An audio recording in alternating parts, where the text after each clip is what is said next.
nombre es Fabián Báez. Soy sacerdote de la Arquidiócesis de Buenos Aires.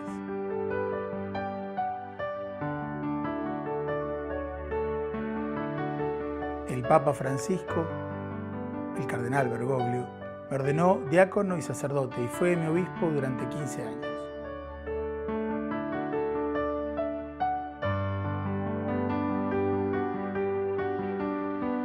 Los invito a que recorramos las historias de hombres y mujeres que fueron inspirados por él. Los invito a que recorramos juntos el surco de Francisco.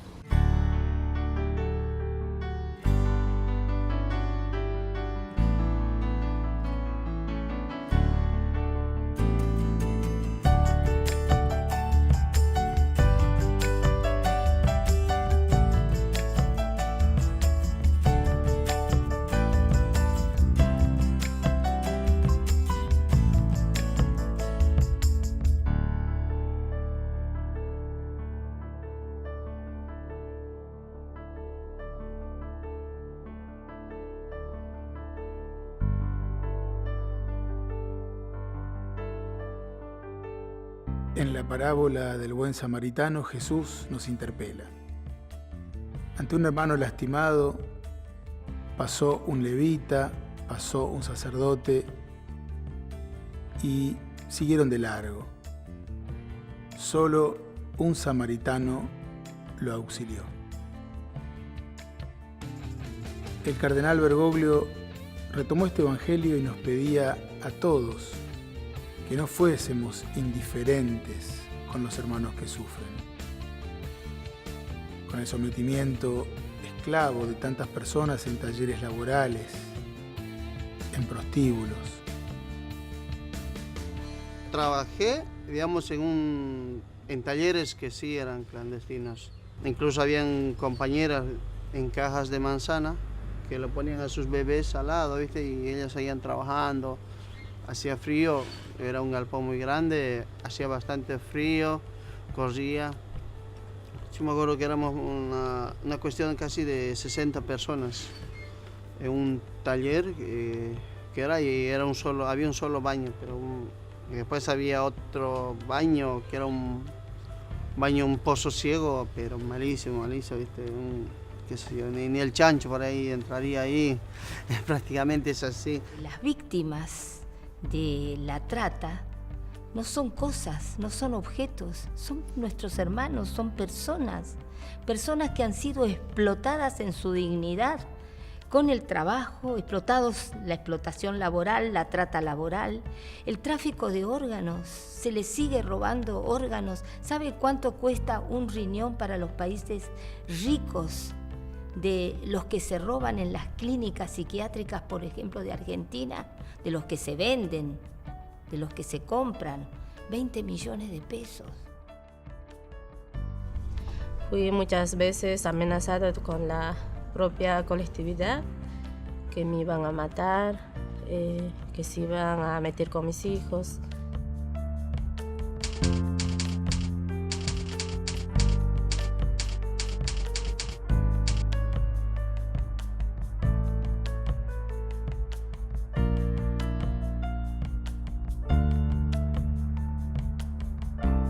¿Cuál será el papel de la Iglesia en este tema tan delicado? ¿Cuál será el rol de cada uno de nosotros? ¿Y cuáles serán los desafíos que conllevan involucrarse en esta realidad?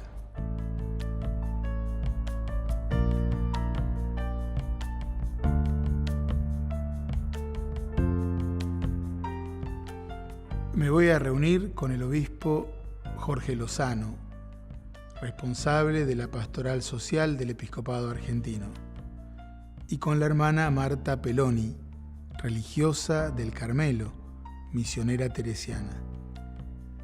El punto de encuentro será el edificio de la Conferencia Episcopal Argentina. Son dos religiosos valientes y luchadores, comprometidos con el problema social y delictivo de la trata de personas. Estoy seguro que me aportarán mucha luz y claridad sobre esta realidad tan difícil. Quería preguntar para empezar, ¿Cuál es la gravedad del problema social respecto de la trata de personas, el narcotráfico en nuestro país y en nuestra región? Es un problema social, netamente, no es un fenómeno, no es un flagelo solamente, sino que es un problema de todos, en los cuales tenemos que estar todos comprometidos, porque son varios problemas dentro del gran problema social. Y problema también de quiénes son los responsables últimos de esta sociedad, que son los gobiernos, gobierno nacional, gobierno provincial, gobiernos municipales, y todos los funcionarios que están en instituciones que dependen de los gobiernos, que son nombrados por los gobiernos. El Papa habló muy bien los otros días a los jueces, me lo escuché todito desde la 1:30 de la tarde en la Argentina, donde les dio la responsabilidad que tienen también de ser humildes para aprender todos estos problemas sociales que ellos no están preparados o no estuvieron preparados para enfrentarlos, afrontarlos. ¿Cuál es el centro del problema? Hay varios elementos, como decía nuestra hermana, porque por un lado las redes del crimen organizado son muy poderosas y van comprando voluntades por medio del soborno, de la amenaza, y hay gente que cede a estas presiones, otros que no, y cuando se cede a estas presiones se les abre la puerta para que puedan tener presencia en un barrio, en una ciudad, para que puedan comprar y vender desde drogas hasta personas humanas. Y esto es realmente muy serio porque nos muestra una degradación moral muy importante en quienes cometen este delito, pero también en la sociedad que es permisiva, que es tolerante, que a veces se sumerge en la indiferencia mientras no le toca. Así que es un problema serio, desde el poder que acumulan estas bandas de las mafias y la indefensión en que mucha de nuestra gente se encuentra, y un problema social que a veces empuja también al delito a aquellos que no tienen un trabajo digno y que terminan colaborando con estos sistemas de corrupción. Y en el plano del testimonio personal, ¿cómo es que se involucran en estas situaciones, en estas luchas? Bueno, yo tuve un primer caso de trata, así tal cual hoy lo vivimos, cualquier tipo de explotación a una chica por las distintas metodologías que se emplean en las mafias del crimen organizado, a María Soledad Morales en Catamarca, que coincidió que eran hijos del poder. Pudimos saber la verdad y algo se pudo lograr de justicia. ¿Y usted, monseñor, cómo empezó?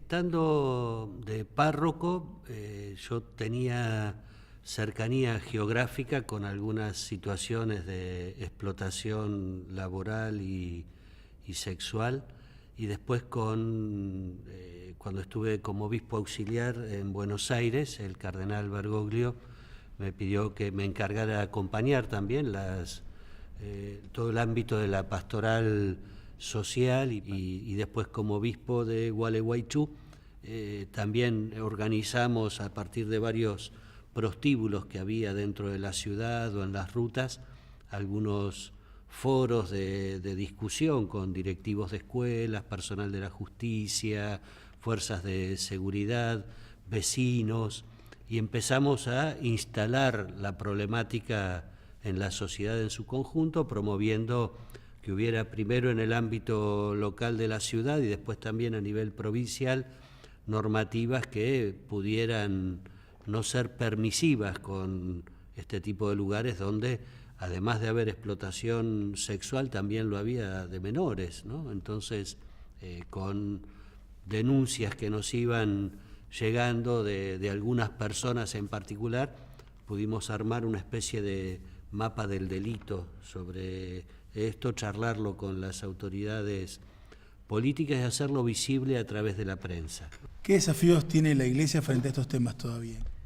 Y quizás también ese temor que a veces se tiene a incursionar en temas no tan conocidos y que nos da un poco de miedo, porque, ojo, que a mí también a veces me freno yo misma, y otro problema más con la justicia, con la policía, con el gobierno que está. Y uno ve que en las políticas públicas no llegan, no está reglamentada la ley de trata. Bueno, es todo un conjunto de desafíos que la Iglesia tiene que pronunciarse, lo estamos haciendo despacito, cada uno de donde está, pero bueno, hay pasos.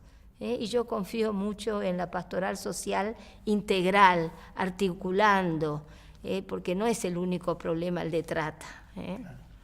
¿Y qué signos de esperanza se ven? ¿Qué signos de crecimiento, de luz en este camino? Jesús en la última cena le decía a los discípulos, el Espíritu Santo les va a enseñar la verdad completa, ¿no? Esto es que nos pone los criterios, las luces, para discernir dónde está el compromiso concreto que en cada tiempo la Iglesia tiene, ¿no?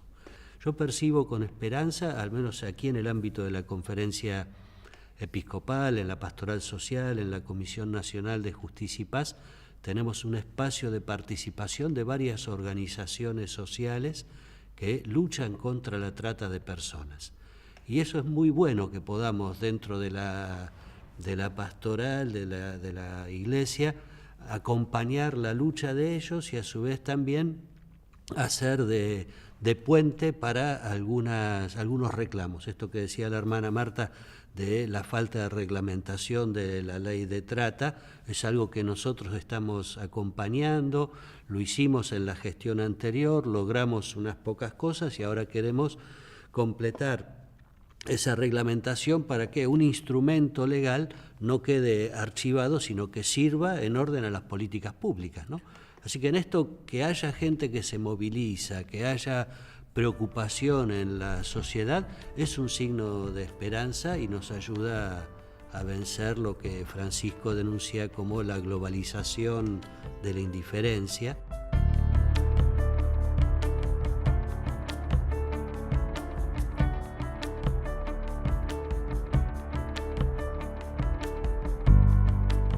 Me dirijo a la Fundación La Alameda, creada por el diputado Gustavo Vera. Trataré de encontrarme con algunos de sus colaboradores y obtener testimonios de cómo fue su contacto con el cardenal Bergoglio. También conocer alguna persona rescatada de alguna situación de dominación, de esclavitud.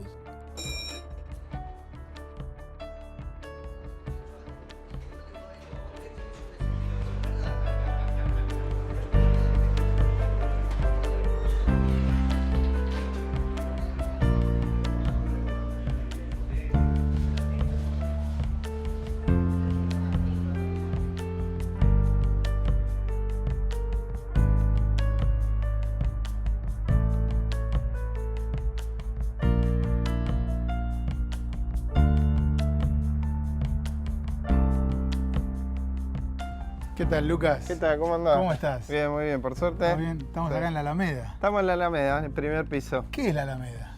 La Alameda es una organización, nació en el 2001 como asamblea barrial. Primero empezó con algo muy básico que fue la alimentación, en la época de plena crisis de la Argentina. Se creó primero una olla popular, después logramos recuperar el espacio de la Alameda, que era un viejo bar arruinado y que una mafia de la Liga de Rematadores se quería quedar, y ahí se empezó a crear el comedor, esta cooperativa textil, la fundación, la lucha por la recuperación del gremio de los costureros. Y la Alameda, más allá de eso, lo que empezó a dar es un sentido de comunidad. Empezó a tejer esos lazos de comunidad que se habían perdido, y sobre todo con los más excluidos, con los migrantes, con los que venían traficados de Bolivia. ¿Cómo rescatan a las personas? ¿Cómo luchan contra estas mafias y organizaciones? La cooperativa, cuando empiezan a inspeccionarse los talleres, a salir la gente, querer abandonar los talleres de la esclavitud, bueno, el oficio mismo, reproducir el oficio, pero sin esclavitud, sin patrón que esclavice, trabajando de manera fraterna, ¿no? Así como hacen las misiones jesuíticas hace siglos atrás, empezó esas pequeñas misiones jesuíticas del siglo XXI con estas cooperativas. Y los mismos compañeros de la cooperativa... Es decir, competir con trabajo digno al trabajo... esclavo. ¿Y cómo fue que el cardenal Bergoglio, que era arzobispo de Buenos Aires en aquel entonces, se involucró con el trabajo de la Alameda y con la lucha que ustedes hacen? Nosotros veníamos denunciando el trabajo esclavo y la trata para la industria textil, que es muy grande en la Argentina, y tocamos sectores sensibles del poder y hemos sufrido represalias. Atentados de bandas neonazis, atentados contra Gustavo Vera, el líder de la Alameda, y en su domicilio, aquí en la Alameda mismo.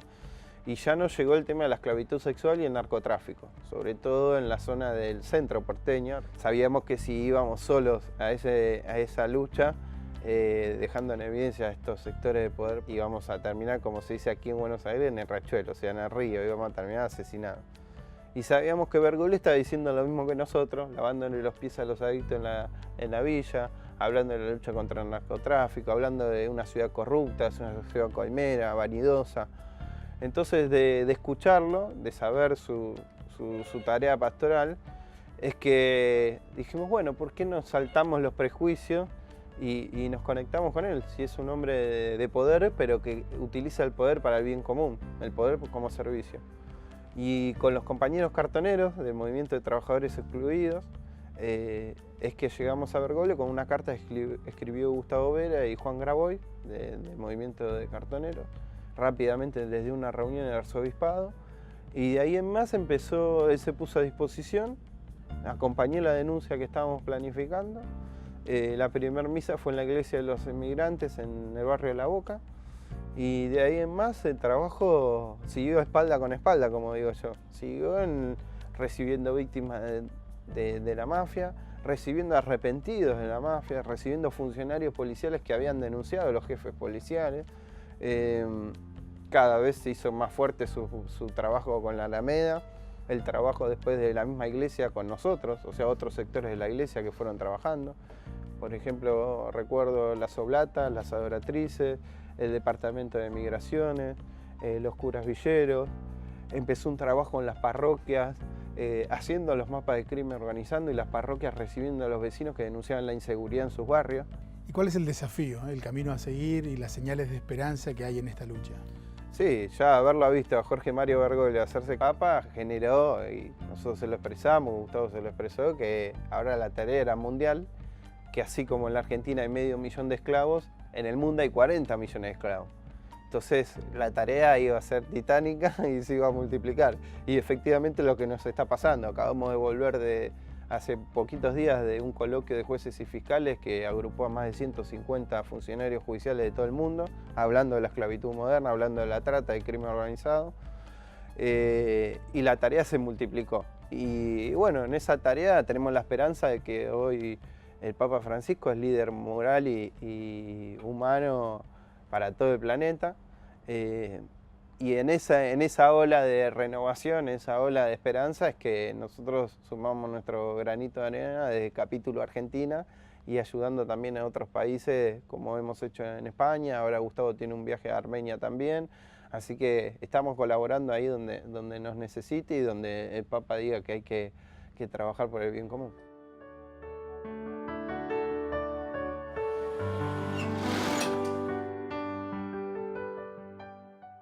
¿Y qué es esto de las cámaras ocultas? ¿Cómo fue eso y para qué lo hacían? Y más que todo por ahí, a nosotros cuando queríamos hacer una denuncia o invitar a un periodista, cuando nosotros decíamos que está pasando, se trabaja muchas horas, hay una enfermedad de tuberculosis por mala alimentación, todo lo demás, y en su momento nadie nos creía, ¿no? Como para denunciar el trabajo esclavo. Para denunciar el trabajo esclavo, como que era natural que estaba pasando en su momento. Y para poder lograr esto, nosotros nos pidieron si podíamos hacer, y como al principio nosotros rogábamos a los periodistas que nos apoyen en eso. Entonces hicimos la cámara oculta, que tenían los trabajadores, varias personas trabajando, tenía trata y tráfico, y eso él te hacía trabajar desde las 6 de la mañana a 1, 2 de la mañana.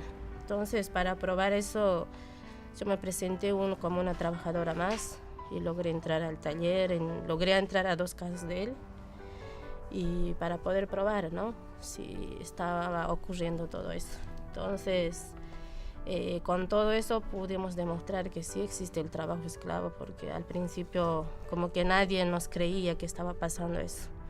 Logramos con todo eso, él está preso, ¿no? Marido y mujer tienen trata y tráfico de personas. Yo conocí al Papa cuando era cardenal, que para nosotros, para la organización de la Alameda, como yo que soy costurera, mis compañeros costureros, era muy importante porque él nos ha apoyado sobre el trabajo esclavo, sobre trata y tráfico de personas. Y él, más que todo, a mí en su momento, más que todo me apoyó en su debido momento cuando hicimos la denuncia sobre el trabajo esclavo. Fui muchas veces amenazada con la propia colectividad, que me iban a matar, que se iban a meter con mis hijos. Y entonces él me dijo, no te preocupes, hija, eso no va a pasar, vos tienes que estar tranquila con todo lo que haces y la muerte llegará cuando tiene que llegar, no porque ellos van a decidir.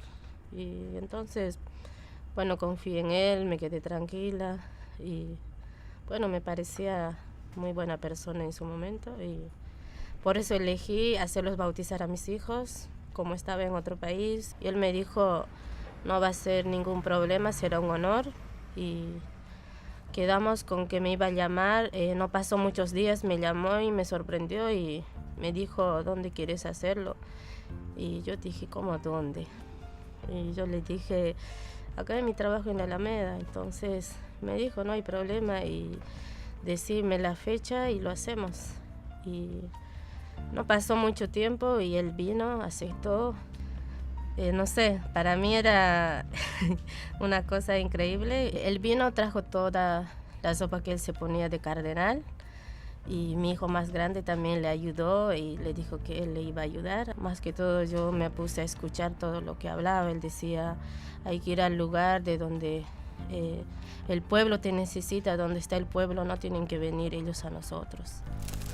Estas son nuestras remeras de marca propia, Mundo Alameda. Mirá.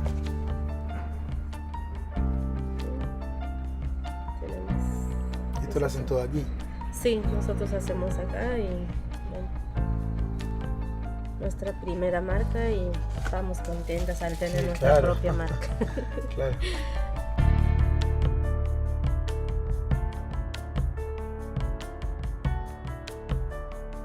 Trabajé, digamos, en talleres que sí eran clandestinos. Ahí trabajé más o menos como 6, 7 años. Es una fábrica era un taller de jean, ¿no? Entrabas en la mañana, a las 7 de la mañana y salías a las 9 de la noche. Es como, digamos, entrabas de noche y salías de noche. No veías el sol, porque nosotros trabajábamos, no había ni luz, nada. Era todo foco, o sea, los focos menores, por ahí había poca luz y todo, y trabajamos en línea. Todos. Empezaba uno de allá, así terminaba y había otro. Yo empezaba y terminaba colocando las etiquetas y el otro que ya colocaba el broche, el botón, pantalón terminado. Al día por ahí terminábamos entre 15, 16 personas, terminábamos hasta 1000 prendas en un solo día. Pero trabajando, ¿viste? Hablando y sin pararte, por ahí ir al baño. Pues, si vos te parabas al baño, perdías la cadena que se hace el otro. Entonces por ahí era muy difícil. Y a veces en el baño, en verano, sufríamos mucho con el tema del olor del baño que teníamos. Había mujeres también, compañeras mujeres. Yo siempre lo colocaba, ¿viste? No tenían dónde dejarlos o estaba embarazada. Hasta por lo mucho me acuerdo que faltando 2 días para ir en parto, seguía trabajando igual bastante tiempo y después descansó creo que unas 2 semanas y vino y ya estaba el bebé en la caja de manzana trabajando. Estos talleres, más que todo para tener una ganancia alta, para mí es mucho, te hacen trabajar muchas horas y te pagan la tercera parte que es de un sueldo que tendría que corresponderte.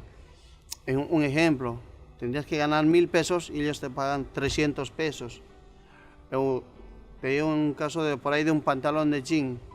Hoy en día en un shopping está 1500 pesos, un pantalón de marca.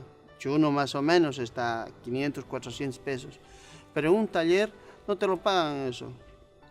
Al costurero mínimamente te lo pagan a veces el 2% de lo que de la ganancia.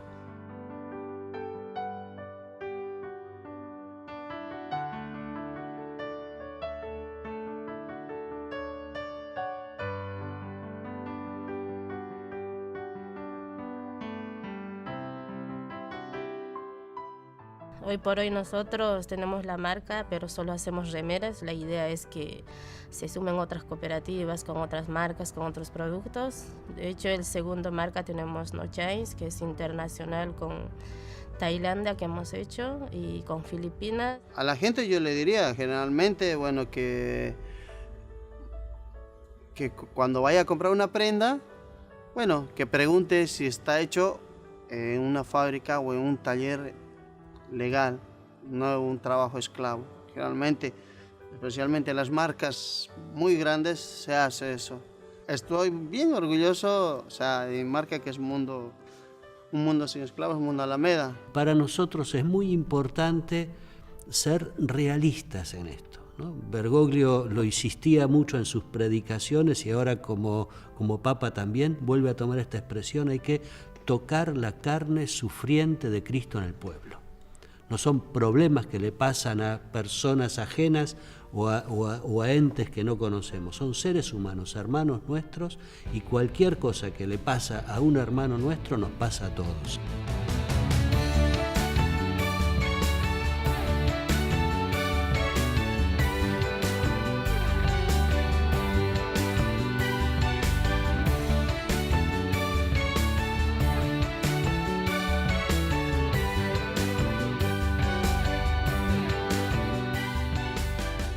Existen muchas formas modernas de esclavitud en el mundo de hoy. Hoy hemos conocido a hombres y mujeres de fe y luchadores que buscan dar respuestas ante este flagelo. También nosotros estamos invitados a convertirnos y a comprometernos para seguir juntos caminando en el surco de Francisco.